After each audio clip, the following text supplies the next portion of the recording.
আমাদের যে নগদ অর্থটা পুরোটাই মজুদ আছে এবং এটা হচ্ছে পরবর্তীতে বন্যা কবলিত যে স্থানগুলো এগুলোতে যাতে পুনর্বাসনের কাজে ব্যবহার করা হবে সম্পূর্ণ টাকাটা। এই যে টিএসসিতে গণত্রাণ কর্মসূচিতে মানুষজন যে খাবার দাবার দিচ্ছে এগুলো তো প্রতিনিয়ত আমরা প্যাকেটজাত করে বন্যাত্ম এলাকায় পাঠিয়ে দিচ্ছি।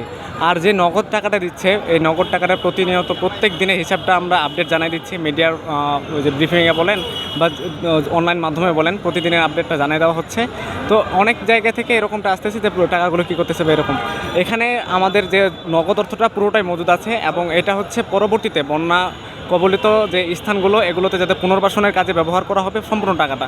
আর এর মাঝখান থেকে কিছু কিছু টাকা হচ্ছে ওই যে বিভিন্ন এলাকায় যারা মেডিকেলের ট্রিটমেন্ট দিচ্ছে, এই যে বন্যা কবলিত এলাকায় যারা হচ্ছে মেডিকেল সাপোর্ট দরকার, এই ক্ষেত্রে কিছু কিছু টাকা হয়তো ওইখানে মেডিকেল টিমের মাধ্যমে হচ্ছে যাচ্ছে।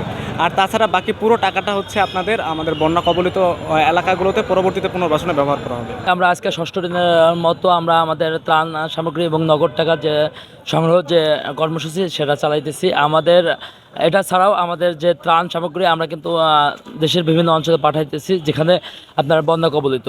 আমরা যেমন গতকাল আমরা হেলিকপ্টার যোগে খাগড়াছড়িতে আমাদের ত্রাণ সামগ্রী পাঠিয়েছি। আমাদের ফাইন্যান্সিয়াল যে ব্যাপারটা আমরা যেটা অনেকে দিচ্ছে যে জিনিসগুলো, সেই জিনিসগুলো ছাড়াও যে জিনিসগুলো আমাদের নতুন করে কিনতে হচ্ছে, যেমন গুড় চিরা, এই জিনিসটা কিন্তু হিউজ পরিমাণ লাগতেছে, যেটা মানুষ ওইভাবে দিতেছে না। বা পলিথিন বা প্যাকেজিংয়ের যে সিচুয়েশনগুলো এগুলো কিন্তু মোটামুটি সবগুলো আমাদের ফান্ড থেকেই করা, অর্থাৎ এখানে ত্রাণের যে নগদ অর্থটা এখান থেকেই করা হচ্ছে।